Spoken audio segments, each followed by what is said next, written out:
This is the Bowls of Life podcast. I'm Tyler. And I'm Virginia. As we've gone through life, we've learned something important. Life is messy. It gets complicated. But we've also learned that we can create tools to help us jump into the mess of life and make an adventure of it. Welcome to our messy adventures of faith, family, and food. Welcome. Like how I started with a slower pace, a little bit lower volume than my normal go. Didn't even notice. Didn't care. I think deeply about how I start that every time. You do. And you don't even know. No. You don't. Just do it. You just do. It's okay.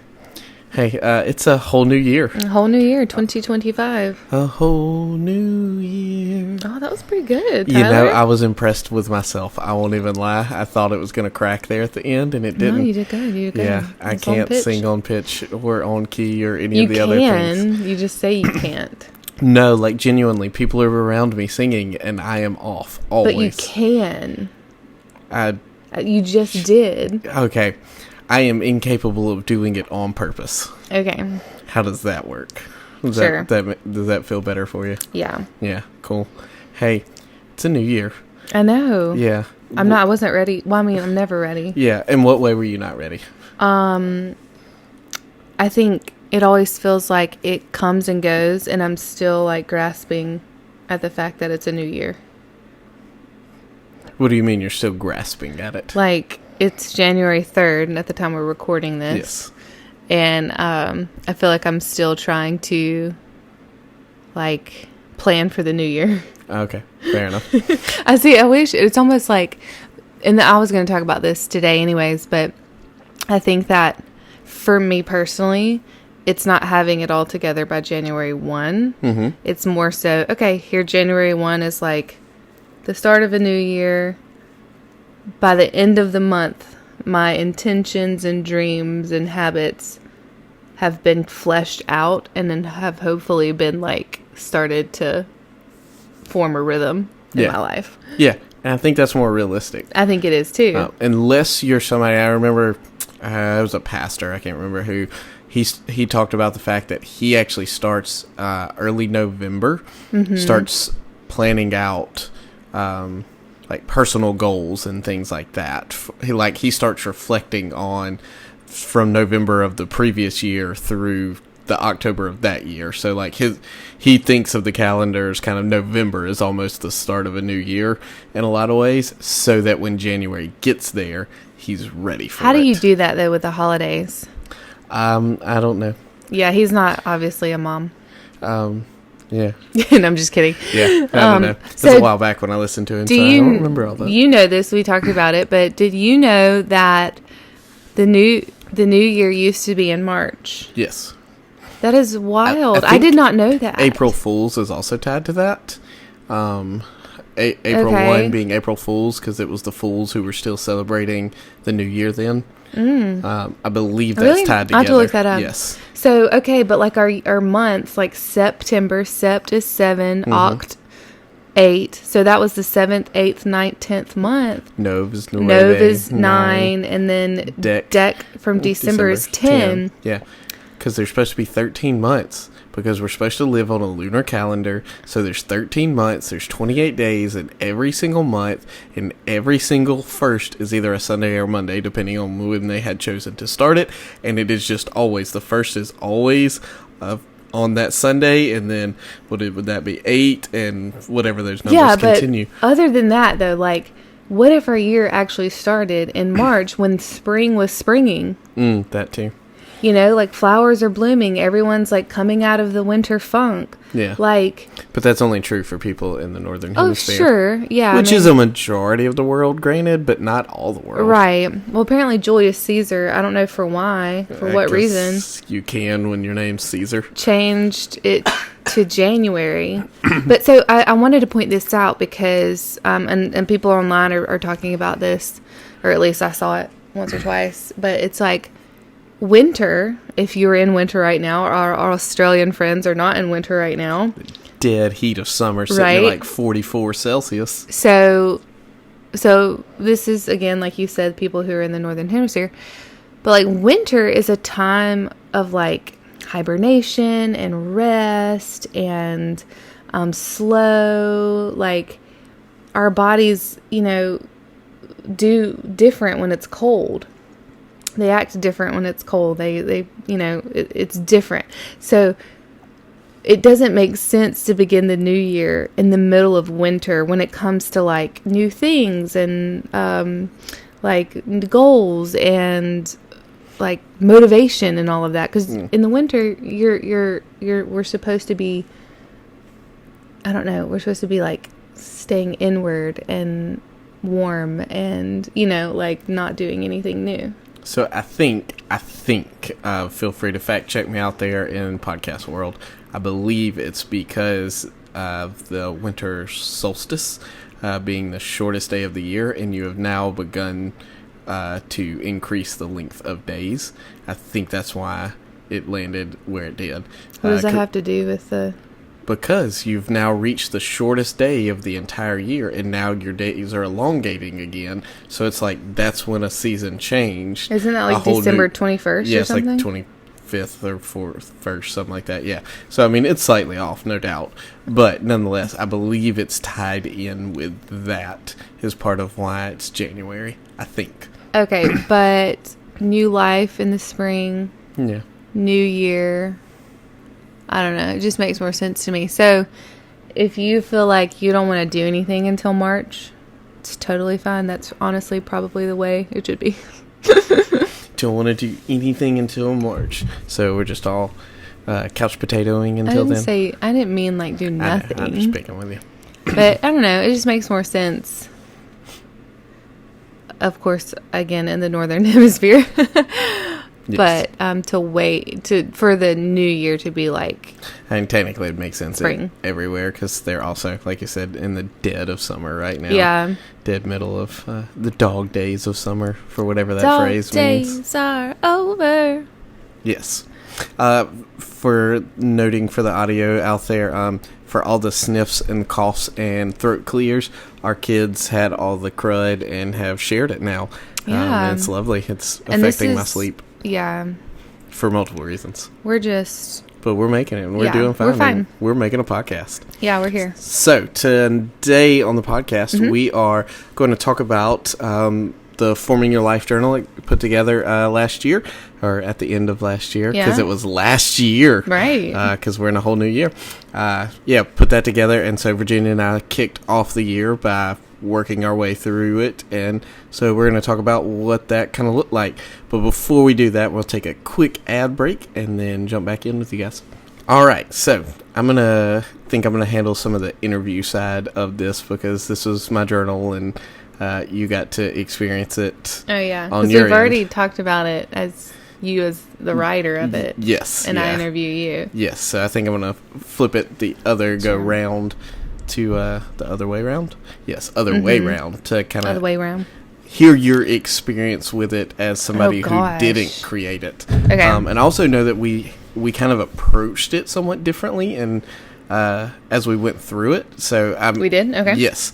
And I very intentionally didn't ask some questions as we were going through it to ask them now. Excuse you. I know, right? I'm just kidding. So when you first picked it up, when you first jumped into it, what kind of expectations were you feeling? What were you feeling? What were you thinking as we got this started the other day? Expectations from the book or about the book? About the process of you sitting down with it. Okay. I guess. Yeah, so I thought I had already read through the first section of it where you explain everything. Introductions, all the things, yeah. Yeah, and obviously that's important to read.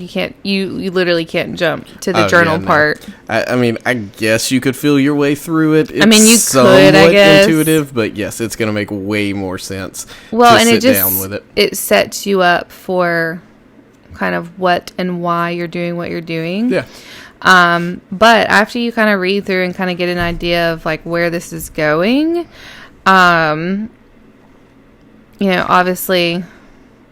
we want to be like Jesus. We want to form our lives to look more like Jesus. And so in order to do that, we've got to set some habits or intentions in place. So like it was pretty simple. Mm-hmm. I don't love writing with my hand. Sure. I don't think anyone does anymore. It hurts. It like, does. Yeah. Does anybody else You don't have the experience writer that? bump that you had when you were in elementary and junior no, high. I forgot about that. Yeah. But like, we don't write anymore. So anytime I have to write, and I'm not like a journaler. Yeah. So a writing journaler. So like, it hurts my hand to write for a long period of time. So it's like, I answer the questions you have, and it's like, I really don't want to write out the whole answer that I like. If you and I were talking about it, I would have a lot to say. Sure. But then when I'm like writing it down on paper, I feel like it's not all that I want to say. Anyways, that's just me. But it was really nice to have just simple questions. Whereas sometimes I've done things before that are really broad, and you kind of have to come up with your own reflection. Whereas this made it very just like simple. Let's answer these questions. These are some things that'll help me think about what intentions or dreams I want to focus on when we get to the dream portion of the journal. Yeah. So you reflect first and then you dream next. So that was really fun and nice. And if it didn't apply, I just like would skip it. And because you have it like free, like it's just, what am I trying to say? Blank lines. Yeah. You just write. Yeah. So I don't know if I answered your question, but No, it was simple. It was to the point, easy to follow. Yeah. Yeah. So the first part you start doing work in is the reflection portion. Yeah. It reflects in 4 areas of life, real broad. And I literally wrote it in there. Like, anytime you're working through this, don't feel like something has to fit perfectly in the category. It probably fits in more than one. It's fine. Stick it somewhere. So it's spiritual, relational, personal, and vocational. Yes. Those are the 4 categories. And so each one had 5 reflection questions that you use to reflect on. Yeah, and this is what I like about it. Reflect on the past. Yes. It's not reflect on the year, reflect on 2024. It's reflect on the past. And so if I wanted to pick this up in June, as a first timer or a next timer, like, I could do that, and has nothing to do with like it being the new year. Right. Yeah. You could even like reflect on the past, like 20 years of your life if you really wanted to. That's a long time, but like you could use reflect however much you wanted to, or little you wanted to. Yeah. So yeah, I did think that was also important to note. Yeah. But yeah, the four points, and then I also want to point out, this is not about, again, this is good timing for the new year, but like this is not a goal setting type book. Like, yeah, you set some habits as goals, sort of, but it's not about like, oh, let me set some goals. It's about reflecting on your life and discovering what you're doing, what you want to be doing, and is it forming you into the person you want to become. And so it's like reflecting on that, but then through those reflections, and you get to dream like, okay, well, what if my reflection is that I really dug deep in the Bible this past year by doing the Bible recap, then my dream is that I would do it again, or that I would do it in a different way. I think of a friend who did the Bible recap last year, and she loved it, and she said she learned so much, and so she's wanting to do it again this year. Yeah. And just because she got so much out of it, she even said she wanted to keep doing it. So it was like, that was a reflection and a dream with a habit attached to it. Yep. So anyways, yeah. No, that was good. So I said in the introduction part, like, if the reflection questions didn't apply to you, or you didn't want to use them, like, feel free. Like, they weren't mandatory to use them. And part of the reason why I said that is because I knew I actually probably wouldn't. I put the questions in there to help kind of jumpstart people and get them rolling. I appreciate that you literally, like, in your brain, you said, okay, what do I want to reflect on? That's too broad. I want to answer these questions, and that's where my reflections are going to lie. Where what I actually did in the reflection section, I have a excuse me, have a running journal that I do most days. I'd say 3-4 days a week, just kind of take notes from the day. And so I literally went back through a year's worth of those quick little sentence journal entries that I do, and just did highlights, essentially, like big things that stuck out, or they could have been little things, like little phrases that after about the third time I saw it, it went, oh, like, apparently that was a significant portion of this part of the year or whatever, like, so let me write something about that down. And so that was how I reflected, was instead of, I honestly didn't even read the questions. I couldn't tell you what one of them says right now, despite the fact I put them all in there.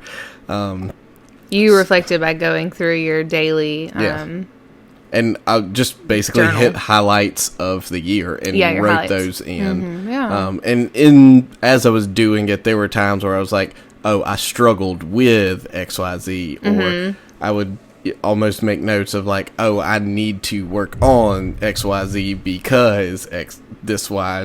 I keep saying XYZ. Can't get out of it. XYZ. Anyway. But yeah, so I used it a little bit differently, and I appreciated that we were doing that. Like, I was noting it as you were talking, and again, I was trying not to ask too many questions because I wanted to sit down and do this part with you. You have that daily journal to look back on. I don't do that, so I don't have that. So I have to have some sort of prompt. Yes, absolutely. I think that's needed. But yeah, I mean, and let's note this here. So Tyler and I took a couple of days at a cabin at a state park, and we, this past year, early January, we took some time together before Stella was born, and we reflected on the past year. It was already into January, but we reflected on the past year and like prepared for the new year, or dreamed for the new year, and we really liked that. And so we were like, if we can make it happen. And with the perfect thing was, we were at a state park in our hometown where our kids are like just down the road with our their grandparents. So that was really cool. But we just like went to the cabin, we hiked around, and we would spend some time, like, we just rested, but we spent some time like doing this together, not together, but at the same time.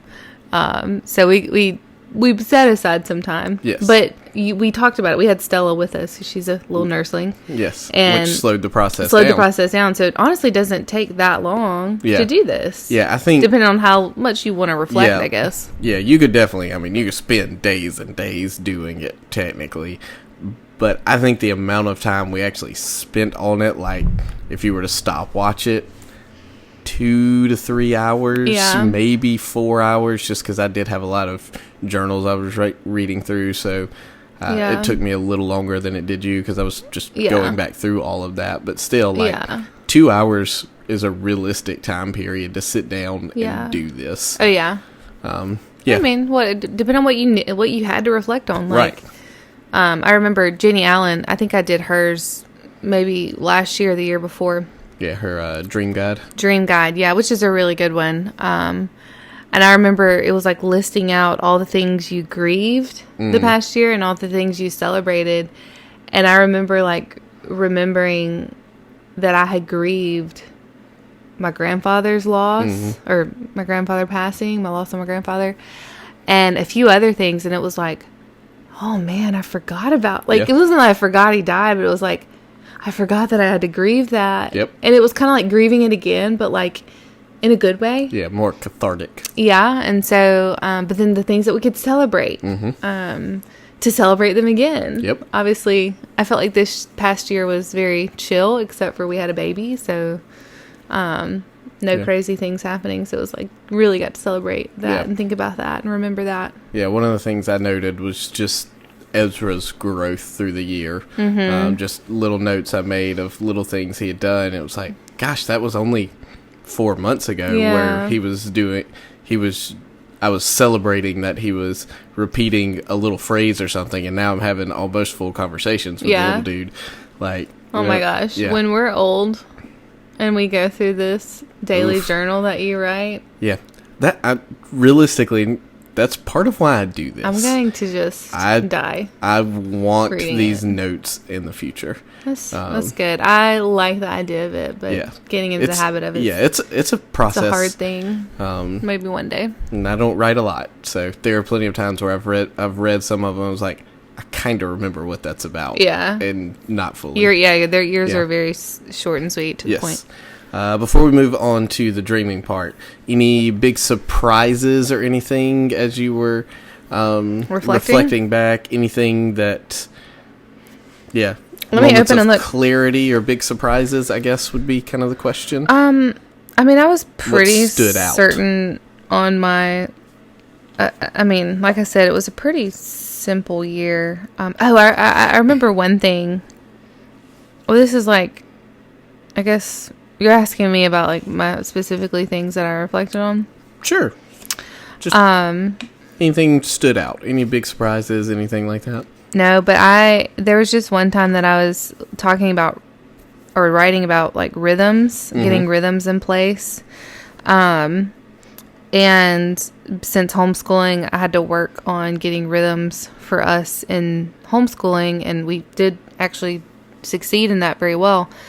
But then I realized I want to expand on that a little bit more to revolve around things that mom needs to do during the day, because my rhythms were revolving around my children. Yes. And it was like what they were going to do and when they were going to do it versus like making sure I included that we needed to get laundry done or dishes done or something like that.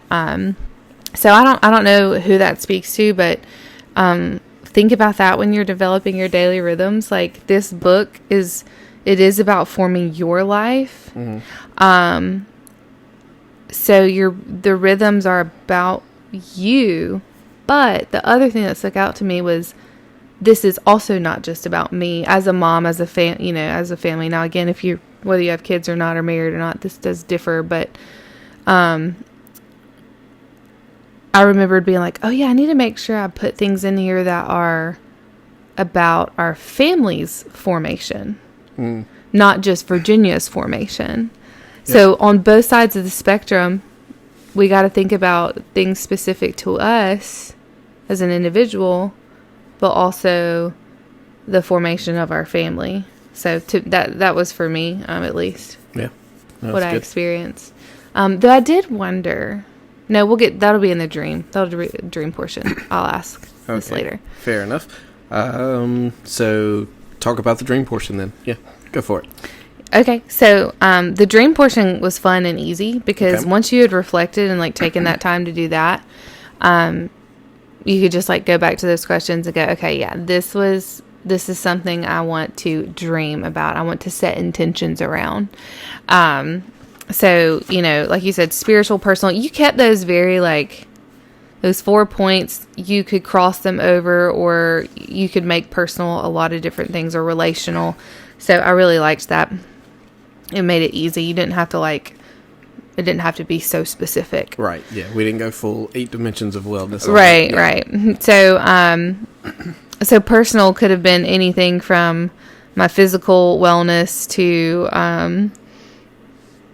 me as a homeschool mom and the rhythms that I'm doing there. Yep. But anyway, so I could just look back on one of those 4 points and go, okay, these are the things like I want to set intentions around.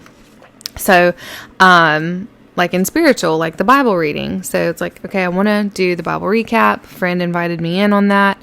And there were some other things I wanted to do that I wrote about. But then like I would just start thinking about other things that I wanted to do. So it was fun to just write. It was like a brain dump. Yeah. A dream dump, if you will. And you just kind of dumped it all out. And that was because this is the step before the habit setting, or that writing down the specific habits. So as you were dreaming about the next chapter, next season, next year, whatever you like to call it, what big things kind of popped up that weren't already in your brain?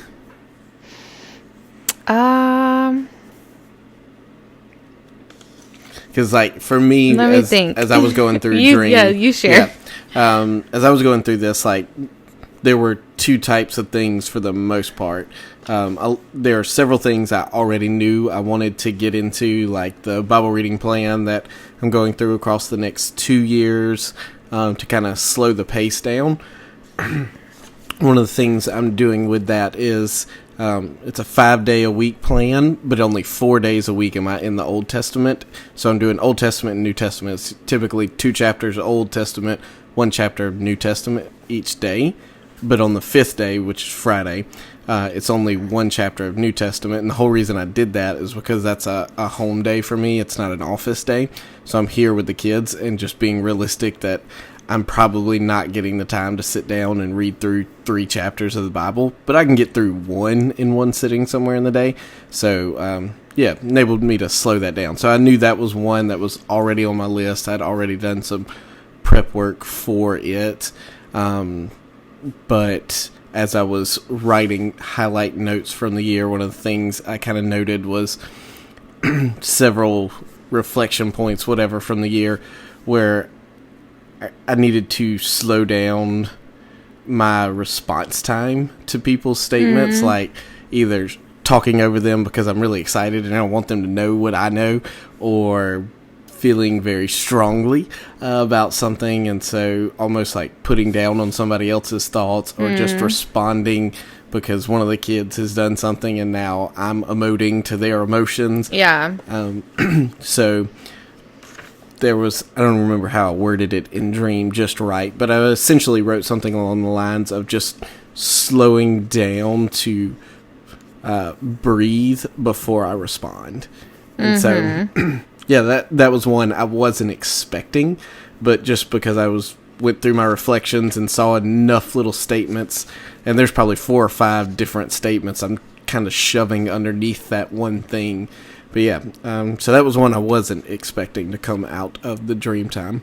Yeah, I don't know if I caught any specific themes. Okay, fair enough. Like, I get what you're saying, though. Like, you realize some things as you were writing and reading about it.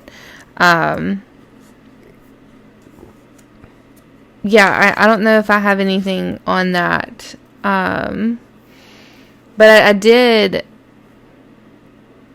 I was just kind of seeing words kind of pop up as I'm reading through it.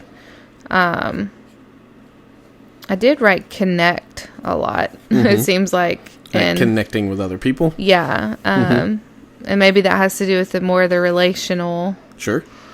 But it was just like connecting with you, connecting with kids, connecting with other family members, other friends. And I don't think I've ever set goals around that or set intentions around that necessarily. Sure. So that was kind of new, I guess. It was like, oh yeah, like I would love to be the person who writes birthday cards. My Aunt Debbie does it. My Aunt Debbie and Uncle Craig write birthday cards. They always have. And I'm like, man, I want to do that. But I can't do that if I'm literally on the day of the birthday going, oh yeah, it's so-and-so's birthday today. Let me go buy a card, write a card, and drop it in the mail. And get it in the mail, yeah, like on their birthday. Even if it's late, not that big of a deal, but like, it's got to be realistic. At least. By the time you actually get it done, it's already a week past their birthday. Yeah. You know how you do your exchange birthday cards for your team? Yes. I was like, I want to do that. Yeah. But I want to do it at the first of the month so that I basically catch everybody's birthday on time. Yeah, I have it's literally a thing that runs in our church database so that it alerts me, I think it's 2 weeks before birthdays, so that if I don't get to it this week, I still have next week, and I'm still fairly on time. Shout out to any of my 1st of January listeners who's definitely getting theirs late. Sorry about that. Okay, we should create an app that does that for the average person. I think you can do that in your contacts/calendar on the iPhone. I'm not sure how in advance it'll alert you. I'm not sure about it'll that show part. it. Yeah. But yeah, I'm not sure. Okay, I'm curious. That. Okay, because, and this is not, I'm not trying to be like any sort of way. I'm just curious. When I was writing Dreams and Potential Habits, because after Dreams, just for the listener who hasn't read the book yet, from Dreams comes Potential Habits. Right. And the Potential Habits is more like a goal dump. It's like if you were, whatever habit or goal or thing that you want to work on, dump it here. And then you kind of mark it as daily, weekly, or monthly. or quarterly or bi-weekly, whatever. You can mark it whatever you want it to be. True, yeah. And then you actually write it in the habit tracker. The habit tracker. So again, just trying to make the reader understand, make the listener understand. So when we get to like the dreaming and the, can I go ahead and get to the potential absolutely. habit part? Like I was like, I'm thinking about, because I know this is a habit I need to get in place, a good rhythm of, but like laundry and dishes and cleaning the bathrooms and that sort of thing. Now, you help around the house. We do a lot of, so like you have tasks that you typically do. I have tasks that I typically do, but sometimes we cross over. We don't have like it listed out or anything. No. It's just now how it naturally happens. Right, yeah. But like, did you put any of that stuff in yours? Like making sure I cut the grass once a week or anything like that? No, none of those are on there. I've had some of those in the past be on there. Yeah. A lot of those are, I mean, to some extent, they're already habits, and they're not things that I'm overly concerned about. It's like, you know you're going to do it. Yeah, so the only habits I track that are already habits are ones that I want a little added accountability for. Yeah. Or if there comes seasons where I don't do those things, like a Bible reading or something like that, I want to be able to see it so that it jars me a little bit to like, oh, I've been missing that for a season. I gotcha. And maybe that's why I've been feeling this way. That was one of the things in a reflection from a journal entry from last year.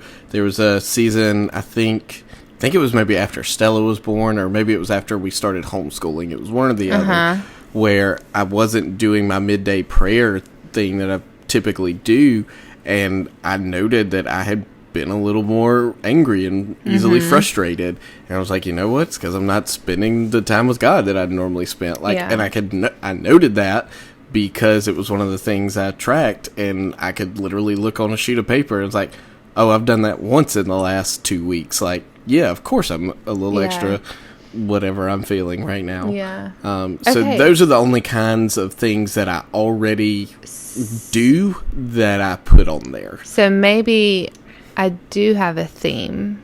Okay. And my theme was, I'm trying to develop rhythms. I know that sounds redundant. Sure. To what this whole book is about. No. But,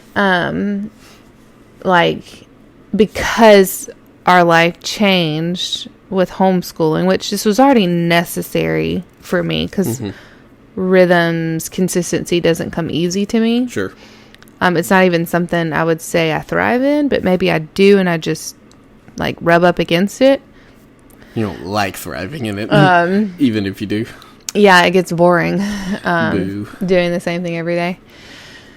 But maybe, and I did see this word and I thought, no, that's not the thing, because like everybody's developing rhythms here. But maybe for me, it's like I have to figure out a laundry rhythm that works. It's not always going to be the same, but just something that keeps it consistent so that we're not behind on laundry, or that it's piling up, and that it's like it makes it a smaller, more frequent task versus one big, large task I do at the end of the week, which either way is fine. It's just depending on how you want to handle it. It's the folding at the end. Right? That's the problem.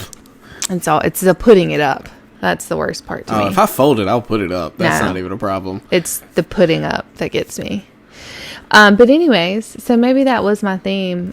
Just still learning new rhythms and what kind of makes the household run smoothly. And because I'm here all the time with the kids, like figuring out rhythms for us, from our spiritual things to our hygienic things, brushing teeth and getting baths for the kids, and to our school things and all of that sort of stuff. So maybe that was my theme, rhythms. I like that. Okay.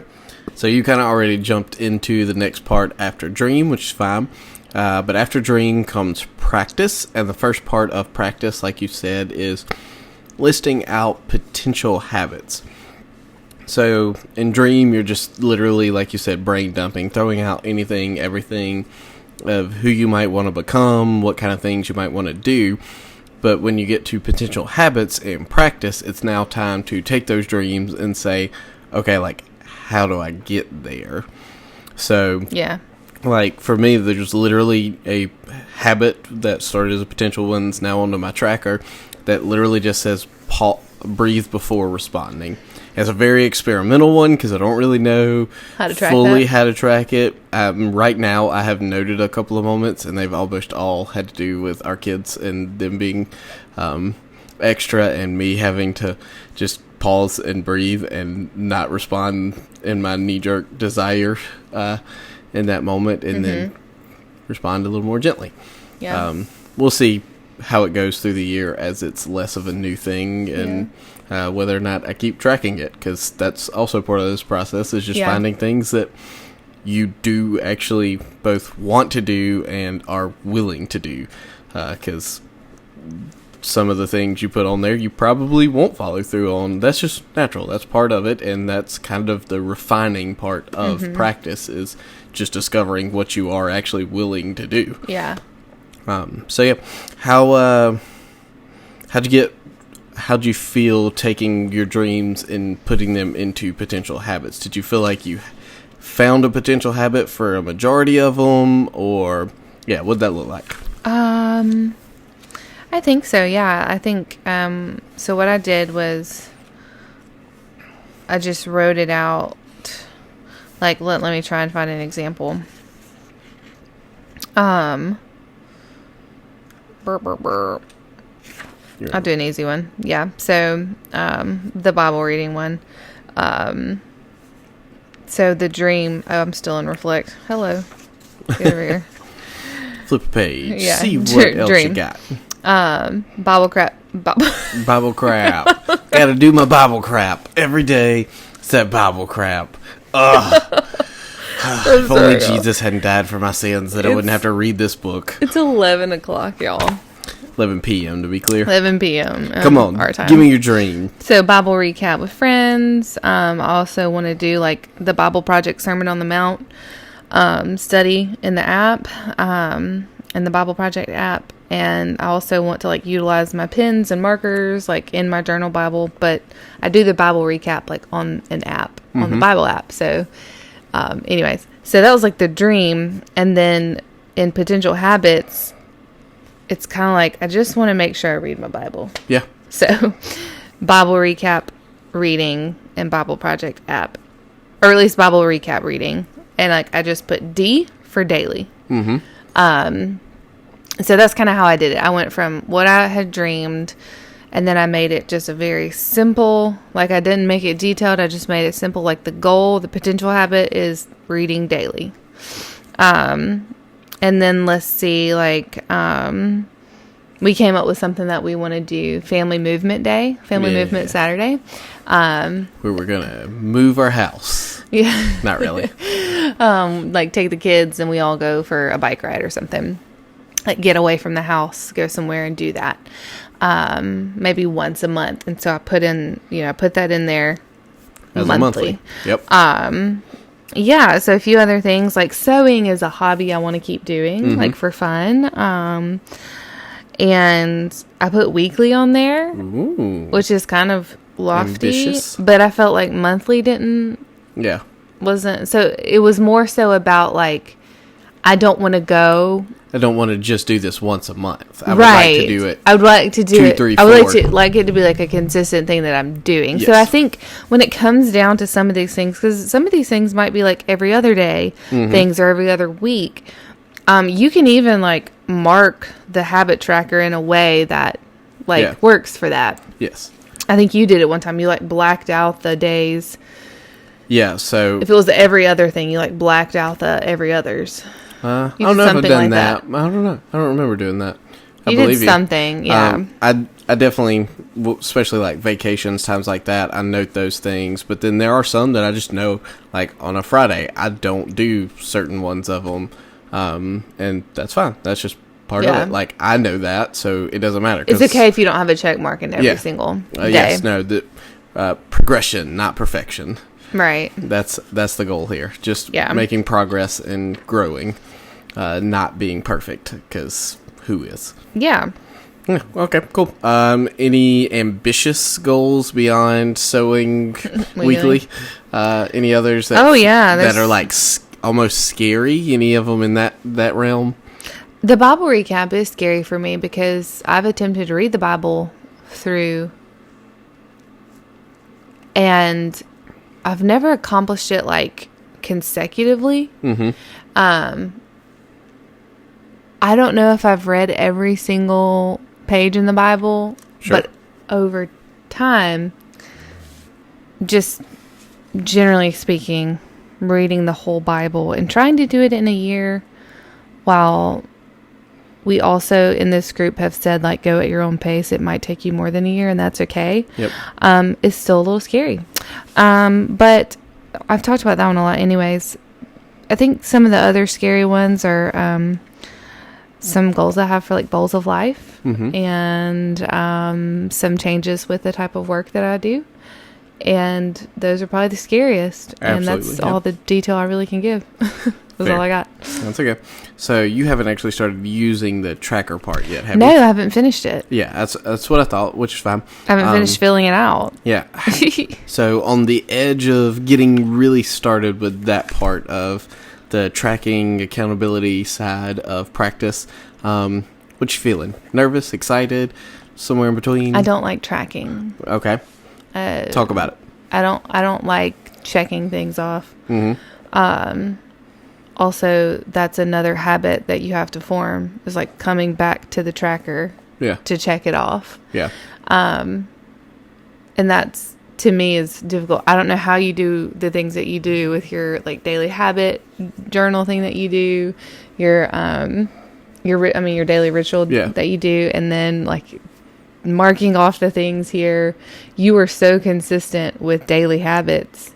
When you set your mind to one, you do it. That doesn't happen. What did I say earlier? I was like, well, I'm not doing very well with my habits. I haven't even, whatever. I think it was the dishes or something. Yeah. And like one of my daily habits was to get some physical activity in of some sort. I haven't done that yet. Yeah. No, we just got home. I was going to say, you're only 2 days in. Yeah. It's not expected to actually have fully done it. Also, you haven't actually got the tracker there. And that's just part of it, is you pick a time and a place. And if it requires setting a literal alarm or reminder, whatever, on your phone to then I tell clients that all the time, to use their alarm on their phone. Yeah. And that's kind of how you start the process. That's, if I'm not mistaken, how I got in the habit of my morning and evening things that I do around journaling stuff, is I literally had a reminder that went off every single day until I didn't need that anymore. And then it became just a nuisance of being on the phone. What time so I turned it off. did you do that? I don't remember. Because, like, at what time can I drop everything and do that? Yeah. Well, it's exactly. You have to find that time. You have to pick it. That's the question. Whether it's first thing early in the morning, somewhere in the middle of the day, or late at night. 2 a.m. Okay. If that's what works best for you. Okay. If that's what works best for you. So, yeah, I'm still filling out the actual tracker. So, like I said, by February, I should hopefully have these things figured out. Fair enough. No, hopefully soon. Yeah. Anything you're doing yet to start getting yourself ready for this kind of consistency? Like, how you, or let me ask it this way. How are you getting yourself mentally ready? How can you? Yeah, I don't know yet. Okay. I feel like we came home from our trip. Yeah. Where we were planning these things out, and we were thrown to the wolves. Not, of daily life. Of daily life, yeah. Like, just like, okay, like, that was nice time to, spend isolated and planning. Right. But we came home, we had to unpack, we had to clean. I had to help a friend out yesterday. Yeah. And then today was like, I had to work a little bit and clean the house. And so, yeah, I'm just like hoping that rhythms will start to settle back in now that we've come back home from the holidays. Yeah.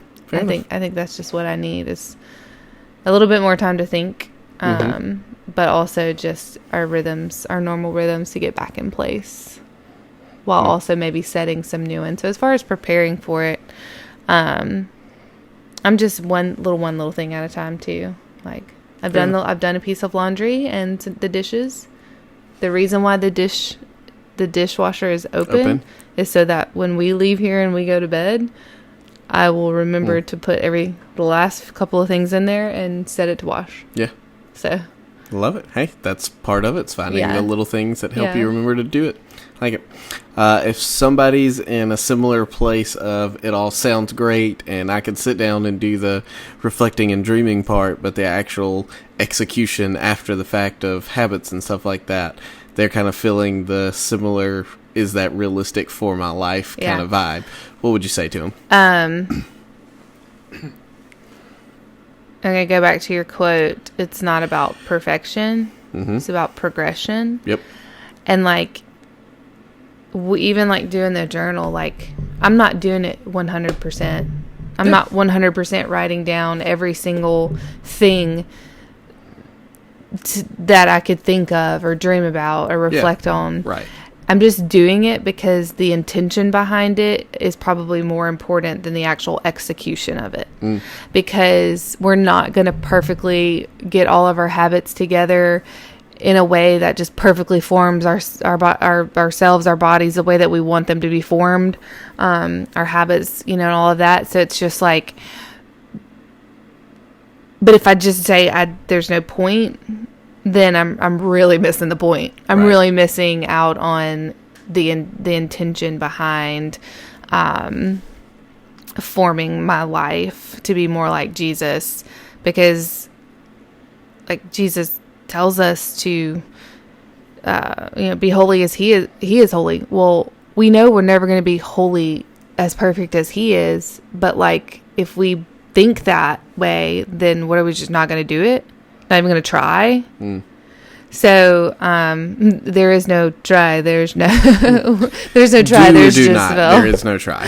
Whatever Yoda says, which I don't agree with. But anyways, you have to. I think you have to at least like attempt your intentions. Otherwise, you really aren't gonna. You're not just gonna wake up one day and find that you're, formed like Jesus. Right. As the Jen Wilkin quote. Let's paraphrase of the Jen Wilkin quote. So, so basically, just do something like to whatever works for you, but do something to find ways in your current life and dynamic to become more like Jesus. That's good. One more question for you. Last one. A year from now, what would success look like for Virginia in this process? Big question. I know. It takes a moment to reflect. That was my first thought. Ew. That question. Throw it out. Garbage. Don't pretend like you don't ask those questions to your people, your clients. Those types of questions. Sort of. Yeah. What's success look like a year from now? In general, obviously. So I think about, homeschool, for example. It took us about 3 months to get a rhythm down pat. Mm-hmm. And like I said, it's not even like the best kind of rhythm.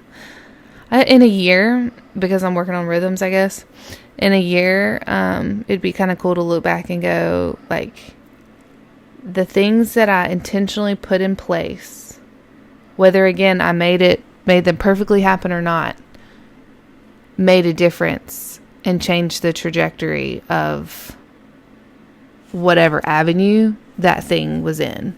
So my spiritual walk with Jesus, like, I'm hoping in a year that I can say, because I did this and put these intentions in place, I'm closer to Jesus.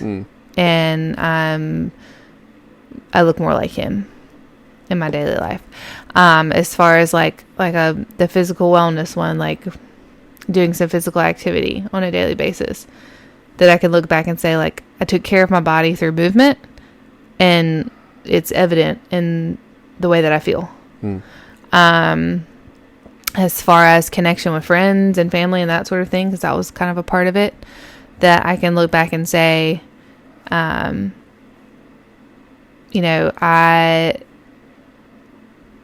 intentionally connected with friends, family, children, husband, more than I would have ever had I not thought about it to begin with.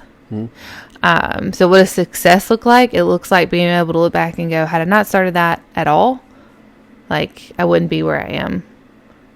And so I don't have any specifics like run 5 miles or anything like that.